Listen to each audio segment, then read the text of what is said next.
Hi, I'm Andrei Mincov, the founder of Trademark Factory, and this is another episode of Kick-Ass Brand Show. With me today is Louis Stack, the founder and president of Fitter International. His brand, Fitterfirst, is recognized worldwide for supplying premium professional and personal products that help people prevent injury, recover from it, maintain balance and fitness, and keep moving at work. A former national athlete, Louis was looking for a fix to his own discomfort from his personal injuries.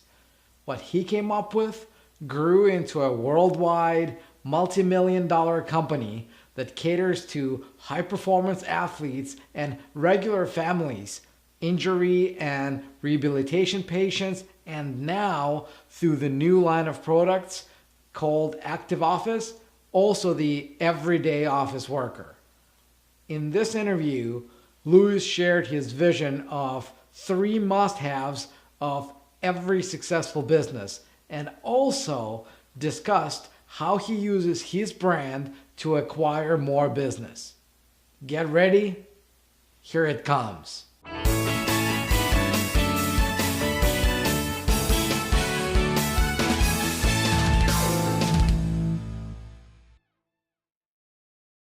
Well, Louis, thank you so much for joining us today. And we have quite a story how I met you and how I learned about your business. And I'm really looking forward for you to share that story with the audience for the Kick-Ass Brand Show. Welcome.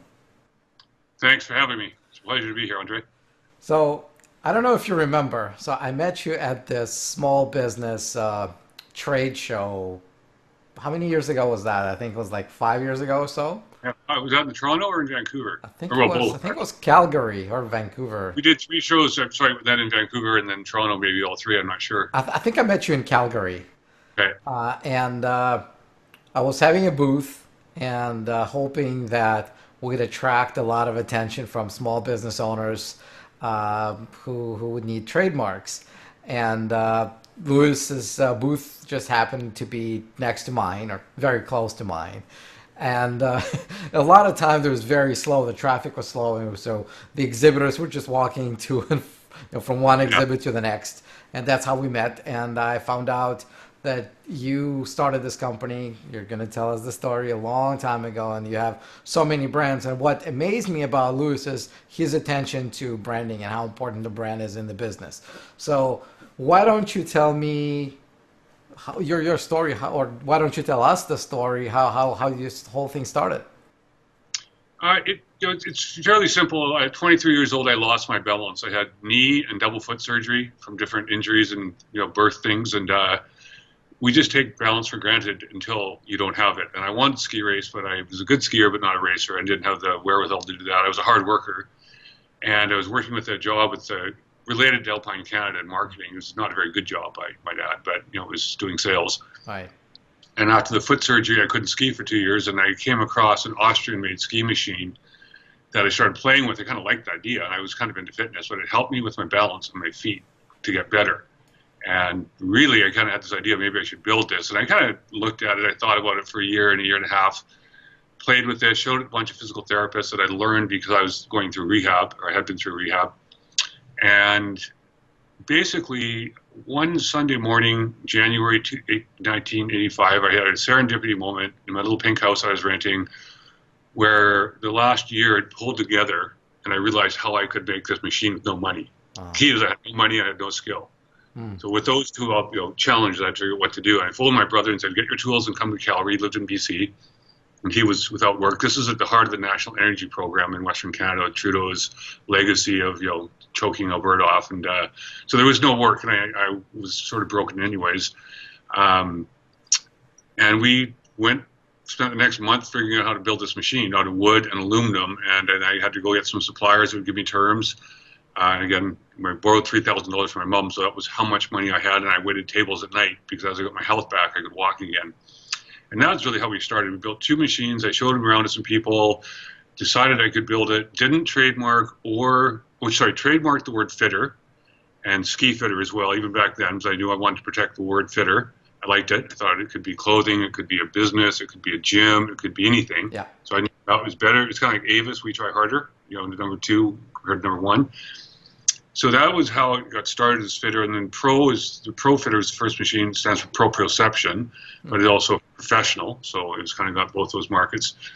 And we basically built 2 Pro Fitters, one red, one blue. I have on display here still. Then built 20 more in my basement. It was just a lot of labor, do a bit very slow, paid a metal shop to do the painting and stuff. And I loaded it in my car and went and knocked on doors to physical therapy clinics and showed them a photograph of me on it with this girl who's a famous skier, a friend of mine, and convinced them to buy one from me. And they liked it. So how was the reception like? In terms we probably sold 50% of the places I stopped because they were just looking for a new. Timing was ready for an integrative, functional training tool in the rehab industry because the 10 years before that, they were being sold by guys in suits and ties, which ironically, you wear suits and ties, I never do. At the show, I made it's kind of a Mutt and Jeff deal. You were fancy and I'm in shorts probably.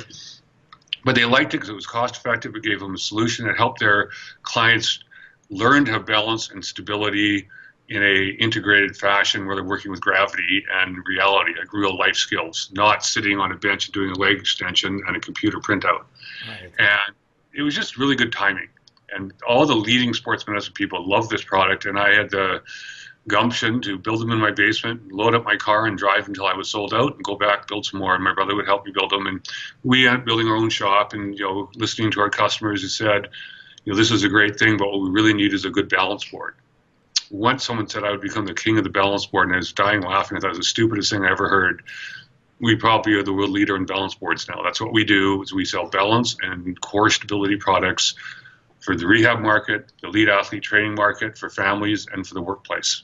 How did you learn you could actually build things? How did you know you had the skills, the capacity to actually take some materials and make them into something that works?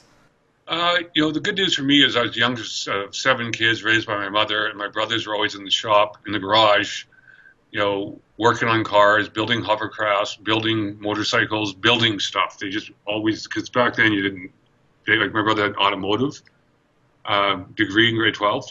He's finished in 69. You didn't have to get a high school diploma. Mm-hmm. So he got his ticket in automotives in grade 12, and my other brother only went to grade 11. But he's an artist, but they're both very skilled. And we bought, and by the time I was 18, I bought and sold 18 cars and motorcycles. So I'd buy them, fix them up, and sell them. And so I learned how to build things. They were really good at it, and I helped them. So I delegate to, right? And so we all bring different skills to the table. Mm-hmm. And, we built our own shop out in the mountain in BC. The photo album of this is awesome. We literally cut down the trees and borrowed the D9 cat next door and leveled the land. And Paul and Barry and myself built our own building physically. And he did the heavy lifting. I was there and I helped, and I figured out how to make the business work. And then I'd go do the sales. Have you ever had a job where you had to build stuff? It's funny. I'm writing a real book right now, not just a chapter like the one I did with Brian Tracy and Success Blueprints, but I believe it's called You've Got to Have Heart, H-E-A-R-T. It's the title of the book. And I put my list of what I've done. I've done everything, man. I've had every odd job you can imagine. I've sold billboards. I've cleaned out cow cages. I've loaded train cars. I've driven trucks. I've driven front-end loaders. And I looked at my list of jobs from working in gas stations and delivering newspapers. I've just done everything, every job you can imagine doing. I've done it all. And I was, a strapping, tall, strong kid. And I worked hard, so people liked hiring me. So I just go down to Cash Corner every Saturday and wait for someone to give me a job. Wow. And I hired. So I learned how to do a lot of stuff. I'm jack of all trades, master of none. Was Fitter your first big success? It's my only thing, yeah. Really? How did it feel? Yeah. A trade show design for a friend's company. First employee. It was the first employee in that other company I mentioned called Sport.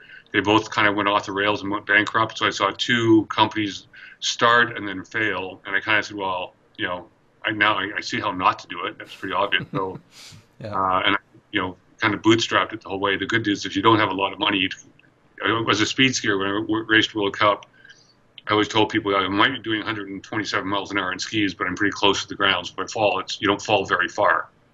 And in business, it was the same way. When you didn't have much to lose, you couldn't make very many bad decisions because you didn't have very much money. Right.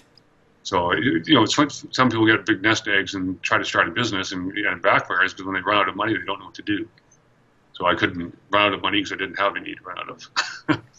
What was the moment when you realized that you actually made it?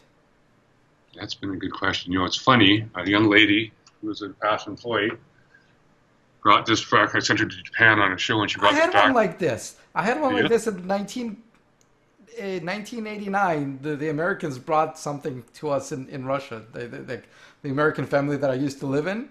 So a guy went to Japan and brought me daruma. Well, do you know why it's only got one eye? No. Because you put the other eye in when you feel you've made it. Right. I haven't chosen to put the other eye in yet. Mm. I just don't know. I don't know. I think I'll likely do the other eye when I finish the book I'm working on. Like I mentioned, that's when I did with Brian Tracy. I might as well just show people what this is so they know. Called Success Blueprints. I did one chapter for it. It's our story of me ski racing and promoting fitter all over the world on a budget, hauling 300 to 200 pounds of the gear to trade shows, weekdays, World Cup ski races on the weekend. And I raced for Canada and I self-funded. It was quite a journey. Most people were getting degrees and starting families. I was out trucking around with a very large load of stuff everywhere through Europe and North America doing races and showing off the Pro Fitter ski machine to people. Right. So I'll get you a copy of that just so you have it, Andrei. I love it. I'm going to show you something you're going to like.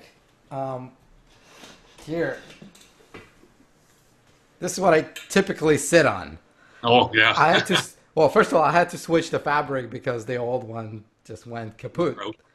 And I'm not sitting in it right now because it's too tall for the camera to catch me. But I bought it from you at that first event where I met you.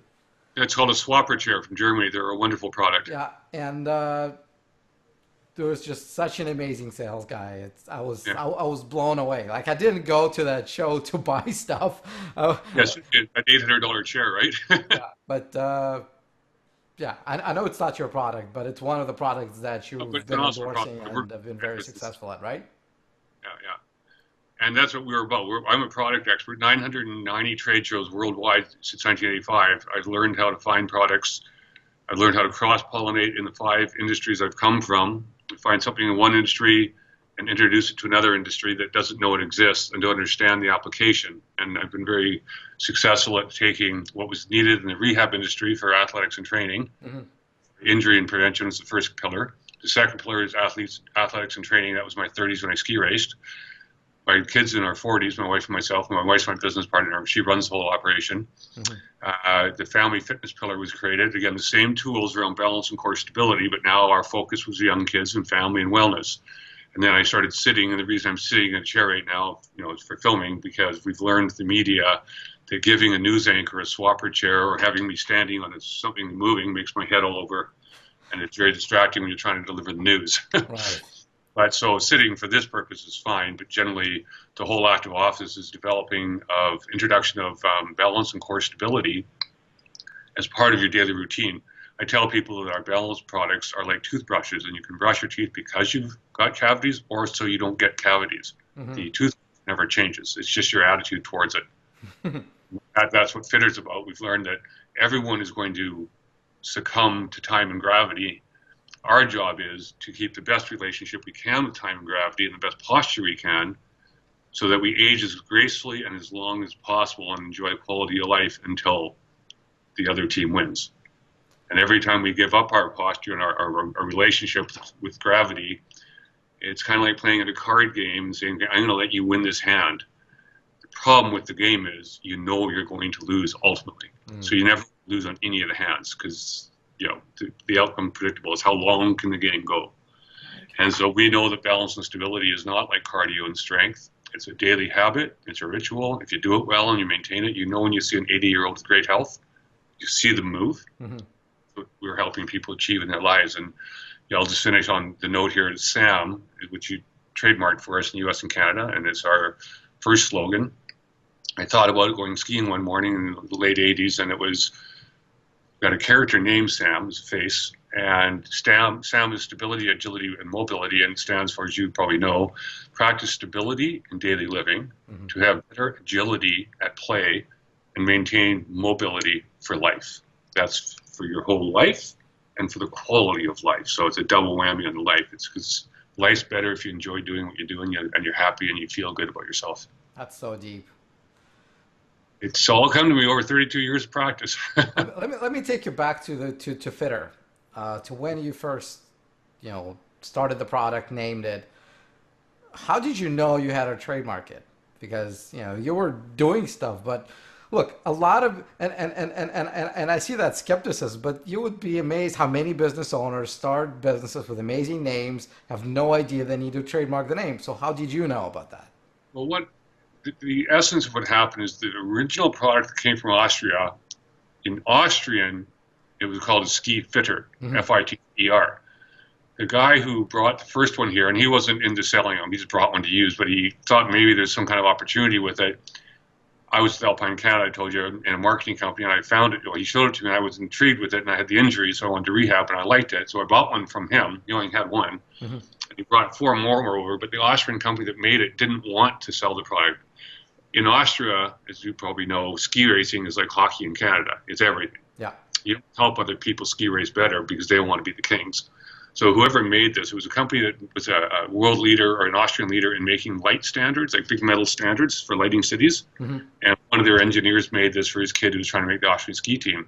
And it was very well engineered, but it was over engineered. They didn't really want to sell it. Their point was to get their kids on the ski team. So when I got a hold of one, it was good, but then I started realizing it had shortfalls. But I really liked the name. The other guy who'd come to North America, who lived in Edmonton, had I think it was a butcher or a bakery shop or something. He was an avid skier. Saw this machine in Austria, brought it home. I came across it. We agreed for a while to buy some more, and he brought 4 more in. But there was just no chance there was a business deal here because the pricing was ridiculous and nothing made sense, right? And so it festered for about a year. But I really liked the name Ski Fitter or Pro Fitter, and his position was it had to be called a rocker. He said, we're going to change all the stickers. It's going to be called a ski rocker. And I basically said, look, I don't like the name. We're not going to do business. We didn't, I haven't ever seen in years. It was the year before I ever came further. But I just kept saying, Fitter is a better name. If no one's going to use that in North America, I'm going to take the little bit of money I have and trade it and protect that name because it could be a line of clothing. I tried to bring Tifa sandals into Canada when Tifa first came out. I saw that in Outside Magazine. I called them. I had no money. I had nothing. I just said, can I sell Tifa sandals? And they said, yeah, thanks, but no. You're not a distribution guy. You have no skill set. You have no money. Why would we do with you? But then I learned that, Tifa was a good name. And I saw it was trademarked. And that's why when I decided to put my weight behind the term fitter, it was a ski machine at the beginning, but I didn't know where it might go. I just knew that was a great name and I could build a company around that. So it was called Fitter International Inc. is the company name. And through some branding exercises, later, we rebranded as the company brand is Fitterfirst. And that was part of the web and getting our phone number right and all these other things that are part of the marketing circle. But the corporate structure is Fitter International Inc. And I was known as Mr. Fitter.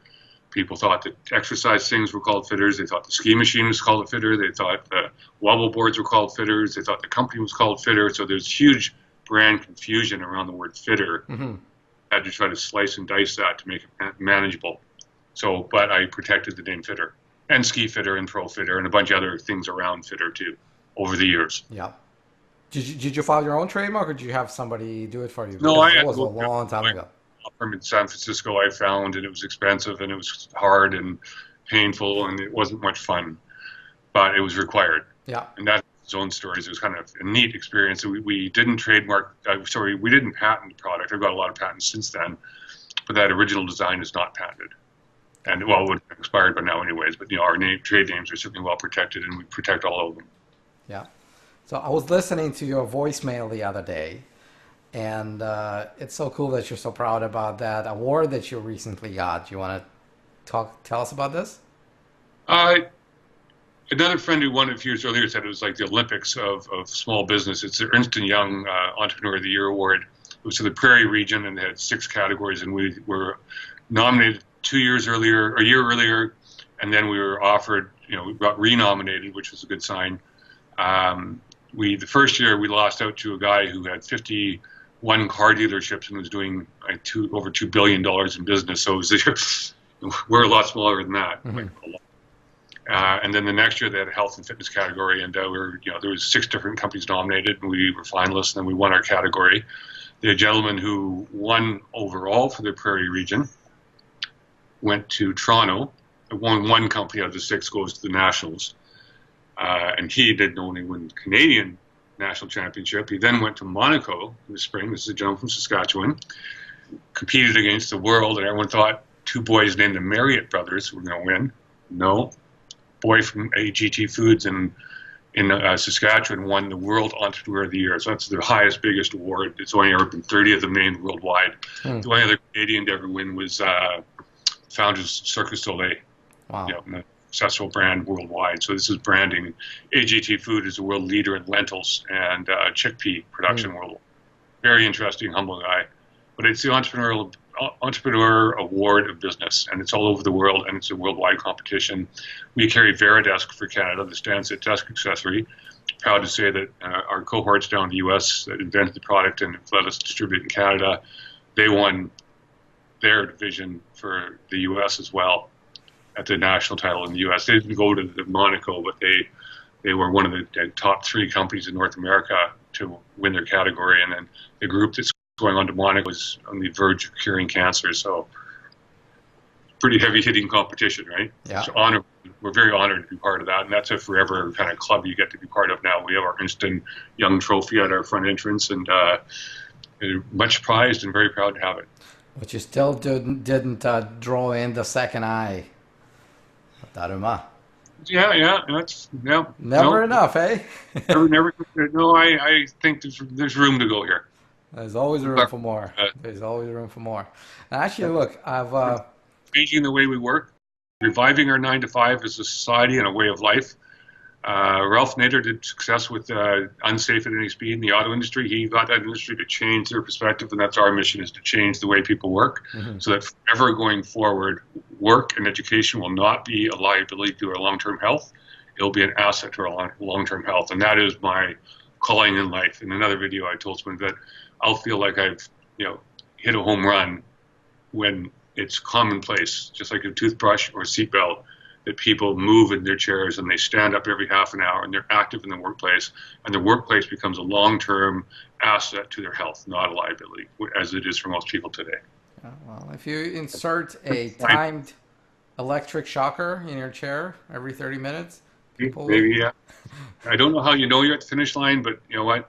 When we get there, we're going to feel it. And I think it's a bit like doing the Ironman in Hawaii. It's not easy, and it'll take a long time to get that finish line, but we'll reach it.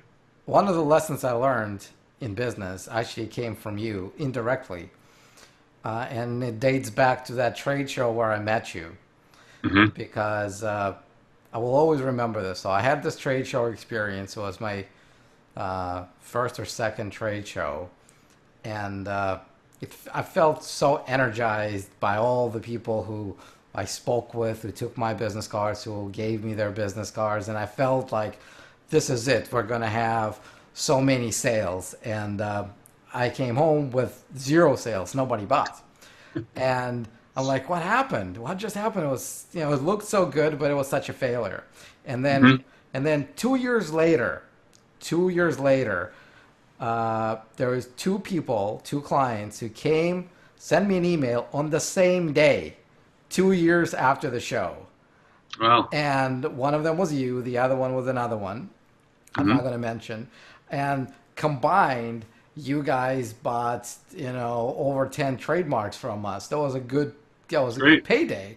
And on that day when we actually got paid by 2 people who came from that trade show 2 years ago, I realized that there are some events that you just need to do a lot, enough of, and they will convert eventually. So not everything should convert the same day. And to me, that was like, how do you even measure stuff like this? And the answer that I gave to myself was, you just do it. And that was cost-wise, and there's a lot of shows that are failures, but it's like advertising. Which ones, you don't know which ones are the winners and which ones are the losers. Yeah. Up front, you can go, I feel, but as you probably heard the term fishing for whales. You might go to a big show in Europe or somewhere else around the world, and you might not get a lot of business, but it only takes one big catch to change the whole direction of the company. Yeah, yeah, very true. So, because it's a Kick-Ass Brands show, Yeah. I'm going to ask you a question about brands and what makes them kick-ass. So, what, in your opinion, makes for a valuable brand? Well, obviously people have to relate to it. It's got to be something that people, when they see it, they actually feel good about it. Mm-hmm. And Fitterfirst, that's the brand name we trademarked and that we used.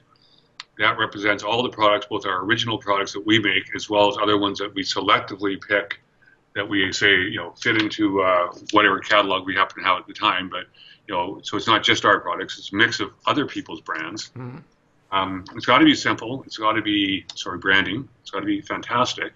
Read that. That's a little fantastic that someone gave me at a show, but it's led us to doing our Active Office trademark, which we give people to squeezy for Active Office, but they're all memorable. They're all something I put in my hand. I can squeeze it. I can throw it at people. This is, as you know, it's Active Office, revive your 9 to 5. It's not big. It's not complex. But when you're sitting at a desk hurting, you look at this under your monitor, we want people to realize they can take action and do something. So I guess it really somewhat actionable. It speaks to the person on their terms and encourages or makes their brain think of doing something that ties into the brand. Mm-hmm. That'd be my take on it. There's some great brands out there, certainly, but then there's some that aren't great, but they're still successful. Yeah. So it's not always black and white, but one must be, as a CEO of this company, my number one job is keeper of the brand. And, on the back of our branded thing, we have all our brand information, our trade information is all here. We give away tens of thousands of these things at all the trade shows we do. We tell people to throw them at each other, and then they have to go pick it up. It's part of getting up and moving. So it plays the whole brand and the trademarks in everything we do. Mm. So does that answer your question? It does. It does. And it's brilliant to see that strategy, play out for you and how you actually utilize the brand, because it's one thing to just put something on the wall and in a frame and say, well, it's a trademark. It's a different thing to actually make use of that and, get the brand to work for you. Yeah, well, it's been a real trick. I don't know if I have that catalog here, but we have a product called an Active Office board, and it utilizes that. It's relatively new, but it uses the brand exactly the same way too. So when people buy that board, they don't expect to get it, but they get a free Active Office squeezy, a hand exerciser, which they put by the monitor to remind them to keep moving. And it's every 30 minutes is the minimum you want to stand up and move. That's why your interviews are less than 30 minutes, so I can stand up and move. Right. Nice. This is awesome. So before I let you go, one last question, because you have so many accomplishments as a business owner. You've been at this for so long and so successfully. I'd like to ask you one last question. For those in the audience who are just starting out, who are trying to build a business that matters, a business that will leave a legacy, 3 tips. What should they focus on? What should they do? What should they study? Anything that you think will help them become more successful at what they're trying to build? I think I can answer it pretty straightforward. Three, maybe 2, maybe 4. We'll see how it unfolds. But the point is simple. You've got to be passionate about it. No matter what it is, you've got to believe in it. You've got to be passionate. You've got to be willing to do it for free, or if you had all the money in the world. Preferably, it's something that brings you success and helps you march your way through life, and be able to afford to do the things you want to do and help people and make a difference in the world. That's all important. But being passionate about what you're after is so important. To me, the number one rule, really in front of your passion, is integrity. If you have integrity as your first core value in life, then you always do what's right because it's right, not because it's more profitable or because it's more helpful or easier or better for you and less good for your opponent. I've always looked at that win-win-win. A win for my customer, a win for our distributors, our suppliers, will be a win for us. If there's a loser in the pipeline, things break down and fall apart. So, being passionate, always having very high integrity in every decision you make, always do the right things. It's just easy to make decisions when you make the right decision. And personally, I think it needs to create a winning environment for all the players, because everyone wants to come back and play again. if people are losing, then you got to keep rebuilding and finding new people because they're not going to come back and play anymore. And we've always had a huge return customer base. Our products don't break down. So if there's a fourth or another one that's very important, quality products. In our case, it's quality products for quality of life. That's one of our core values of the company, that we just don't want to carry something that might fail or break or doesn't do what it's supposed to do and over-deliver for what the customer expects. And that's always been our goal. And when we do fail and drop the ball, which happens, we do our very best to over-deliver in the correction, so that they might say, oh, I can't believe that happened, but look what they did to fix the situation. Yeah. And those things are how all the bridges in life that always come back around. All the bridges come back. I've only intentionally ever lit 2 bridges on fire, and I did it on purpose because there were people I would never do business, that I didn't have the integrity bug figured out. So, I very quickly avoid people that don't have integrity because it makes it easy to know what their next objective might be.